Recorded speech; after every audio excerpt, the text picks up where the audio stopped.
Sr. Presidente, o PCP está em condições de usar da palavra. Nós queremos registar esta contribuição e esta participação do Sr. Professor Teixeira dos Santos, agradecer a sua presença.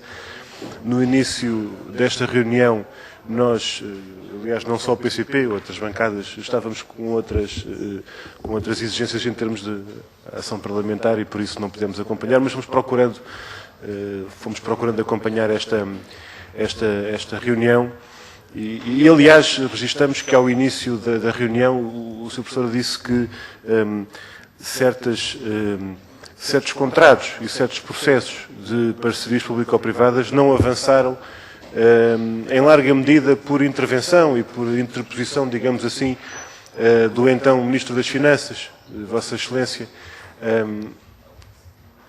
Ora, há um aspecto que nós temos vindo a observar nesta reunião, infelizmente não só nesta reunião, e que as suas intervenções também têm contado um pouco com esta marca, é que muitas das vezes se confunde investimento público com PPP.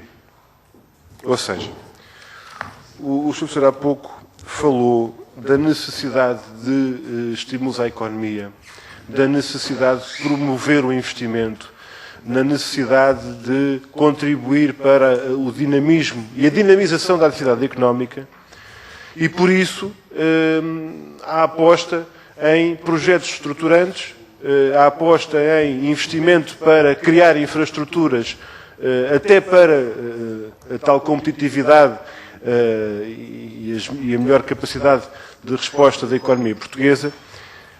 O problema, e se bem se recorda, aí estava a divergência fundamental da nossa parte para com a política do governo a que pertenceu, é que não se pode considerar que seja sinónimo investimento público e PPP.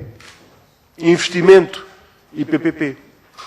Portanto, quando nós dizíamos, como ainda hoje afirmamos, que era e é necessário investir em infraestruturas, em ligações ferroviárias, nomeadamente, numa política integrada de investimento e desenvolvimento, nós discordávamos profundamente da opção que os sucessivos governos têm vindo a tomar de condicionar essa estratégia de investimento, quando ela existia, ao modelo de negócio das parcerias público-privadas. Porque uma coisa não leva à outra.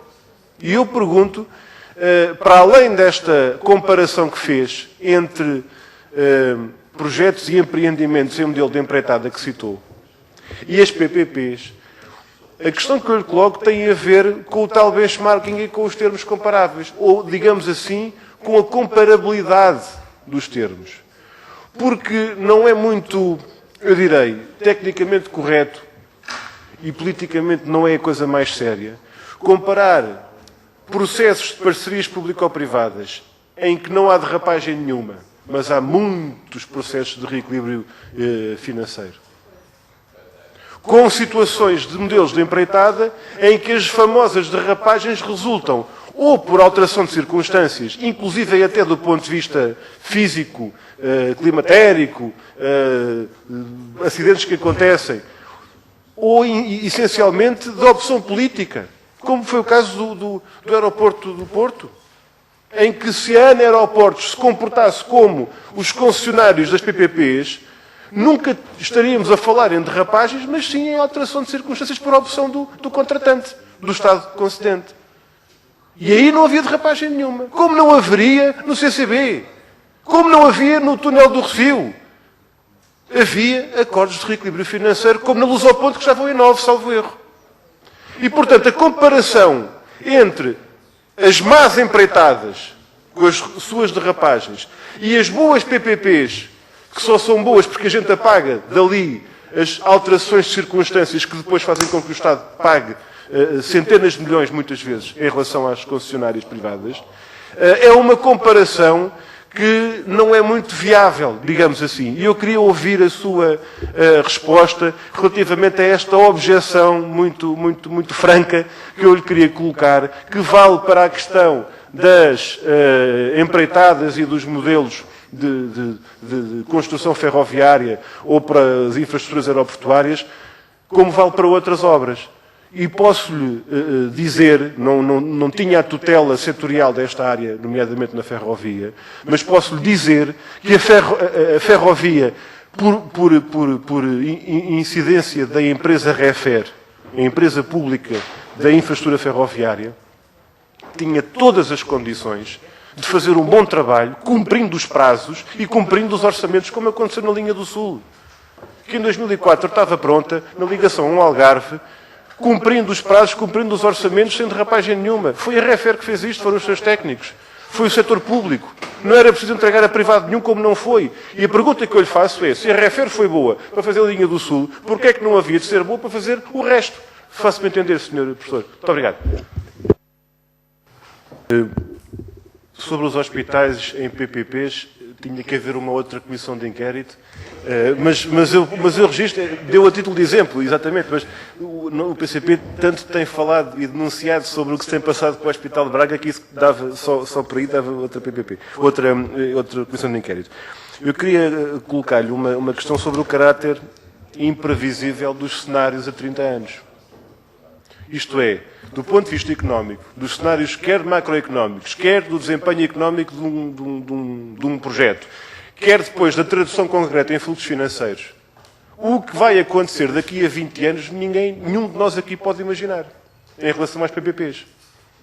E se isto é assim, relativamente aos modelos de previsão macroeconómica, veja-se os números que o Sr. Professor aqui citou sobre o valor atual líquido e o caráter favorável para o Estado da previsão dos fluxos financeiros, num contexto anterior ao tráfego nas autoestradas ter caído para 50% do que era, então, rapidamente, nós chegamos à conclusão, digo eu, que os valores que há 2 ou 3 anos eram colocados pela Secretaria de Estado do Tesouro, já hoje podem suscitar reservas e interrogações. Já não digo nada para daqui a 20 anos. O que nos coloca a questão da segurança do Estado, quer do ponto de vista económico, quer do ponto de vista jurídico, ao fechar contratos com entidades à prova de bala em termos de assessoria e apoio jurídico para não ir mais longe, relativamente aos contratos blindados que existem para essas parcerias, em que muitas das vezes as questões podem ser colocadas a toda a gente, menos ao concessionário, que está resguardado do ponto de vista contratual quanto à responsabilidade desse contrato, dessas decisões, dessas circunstâncias, dessas alterações que aconteceram. E isso levanta o tal problema a médio e longo prazo.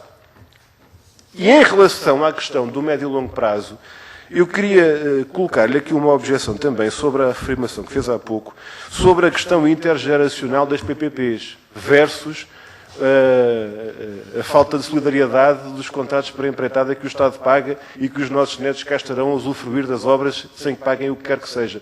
Permita-me discordar, Sr. Professor. Porque eu não estou a ver, pelo menos fora da Arábia Saudita e da zona da Arábia e do Extremo Oriente, há algum Estado que possa pagar em caixa pronto qualquer infraestrutura deste tipo. Não estou a ver. Portanto, mesmo no contexto da União Europeia e noutras regiões do mundo, o que é natural é que os Estados contraiam também, do ponto de vista financeiro, as alavancas necessárias para a médio e longo prazo amortizar o investimento que fazem na altura. Porque eu não estou a ver alguém, isto é, algum Estado, com a capacidade de tesouraria para avançar com uma ponte e pagá-la logo ali. E, portanto, não é uma geração que manda fazer que paga. São as várias gerações. O problema é com que custos financeiros. Já não temos tempo, infelizmente, já acabei, Sr. Presidente, o tempo, mas não sei se era Secretário de Estado do professor Sousa Franco, na altura, como Ministro do Governo Guterres, que acompanhou o processo da concessão ao Oeste. Havemos, se tivermos tempo, de falar nisso. A TIR, que foi ainda ontem falada sobre essa concessão, é de 14%. E, portanto, a questão não é do longo prazo, é dos custos de financiamento e do encargo para o Estado, a médio e longo prazo, desse tipo de opções. Aí é que está a questão. Há sempre um compromisso de médio e longo prazo intergeracional. A questão é quanto é que se paga. E quanto é que, ao todo, as várias gerações pagam e, acima de tudo, quem é que ganha. E, acima de tudo, quem é que ganha e quanto. Muito obrigado.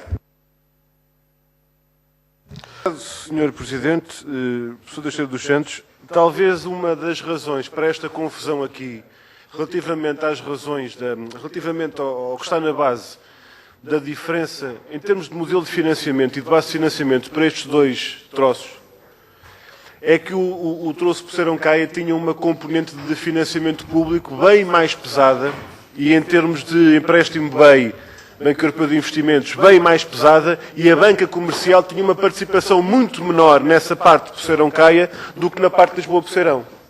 E isto é uma diferença muito significativa, especialmente nesse contexto, de 2008 e 2010. E aquilo que eu lhe queria perguntar é, não vou pedir que repita, porque já o disse e já percebemos, foi-lhe transmitido que havia razões de ordem técnica, mas que não teve uma participação direta enquanto Ministro nessa questão e que foi da parte da tutela setorial que lhe transmitiram essa questão. Mas o que eu lhe pergunto é, do ponto de vista do sistema financeiro nacional, do ponto de vista dos bancos deste país, e se calhar não só, enquanto Ministro das Finanças, o senhor foi alertado pelo setor financeiro nesse momento em que estava em causa continuar ou pôr termo a esse contrato Lisboa-Poceirão, houve alguma sensibilização feita ao Governo sobre as implicações desta matéria para a banca privada, que tinha uma cota-parte muito maior nesse contrato, que era muito complexo, que envolvia a parte rodoviária da travessia do Tejo, havia um conjunto de componentes, havia a luz ao ponto, havia uma série de players, como está na moda a dizer. Eu pergunto se apenas tomou conhecimento dessa matéria nos termos em que falou, ou se houve mais algum contributo, digamos assim. Muito obrigado. O senhor há pouco, em resposta a uma pergunta minha, falou na diferença ideológica e nas opções ideológicas e disse que reconhece virtudes no modelo das PPPs porque acredita que há bens e serviços que podem ser fornecidos por empresas privadas com ganhos de eficiência, de qualidade, de custos, etc. A evidência e a experiência empírica em Portugal não demonstram isso para a ferrovia, demonstram o contrário. É que quando quando o país envolve empresas privadas e lhes entrega contratos deste grau de complexidade na ferrovia, o resultado tem sido difícil, por assim dizer, e a REFER, em termos nacionais e internacionais, tem tido desempenhos e resultados muitíssimo favoráveis em termos comparativos. E a questão que eu lhe coloco é o seguinte: eu lembro-me, nos debates orçamentais, quando o senhor era Ministro das Finanças, eu lembro-me de uma pergunta que lhe fiz, que foi como é que o senhor garante que a REFER assume as suas intervenções na rede ferroviária se o Orçamento de Estado tem zero para a REFER. E o senhor respondeu na altura, fundos comunitários e endividamento. Portanto, estava-se, e não era o primeiro com essa prática, isso já vem de trás, os sucessivos governos iam cavando um fosso de dificuldades de financiamento, de agravamento da dívida das empresas, que depois é apresentado como justificação para se preferir o privado. E, nesse sentido, esse é um dos argumentos que é provocado por uma opção política e por uma opção ideológica. E, portanto, o que eu lhe pergunto é se não haverá aqui muita política e muita ideologia no sentido da fundamentação que não é técnica, é ideológica, para uma opção que persiste em não ser demonstrada e fundamentada pela evidência dos factos e pela evidência dos números. O senhor professor dizia, e termino com isto, peço-lhe um comentário a esta questão das políticas públicas para as empresas que depois vão afundando, não por sua culpa, não por seu mau desempenho, mas por opção dos governos, e por uma outra questão que tem a ver com esta capacidade dos Estados para acompanhar as PPPs. Porque o senhor falou, de uma forma interessante, sobre a aprendizagem que vamos fazendo e o conhecimento que adquirimos. Isso é verdade e é saudável. É a máxima leninista do aprender, aprender, aprender sempre. O problema é que a gente não está a falar dos elementos da natureza, nem da natureza humana. É porque, à medida que as pessoas iam aprendendo, sabe o que é que lhes acontecia, Sr. Professor? Eram contratadas para o lado de lá. E isto aconteceu dezenas de vezes, com quadros de topo, que foram trabalhando para o Estado, que foram municiando o Estado e criando condições para defender a parte pública, e depois eram contratos milionários que lá iam para o privado. E, nesse sentido, a engenharia portuguesa vai aprendendo cada vez mais. Estamos cada vez melhores na engenharia. Mas, quando na parte financeira e jurídica se vai dominando melhor, quem sabe é recrutado. E desse ponto de vista, Sr. Professor, a questão que lhe coloco é, não é melhor especializarmos naquilo que é mais previsível, que é o domínio dos elementos da natureza, que só por si já é uma carga de trabalhos. Muito obrigado.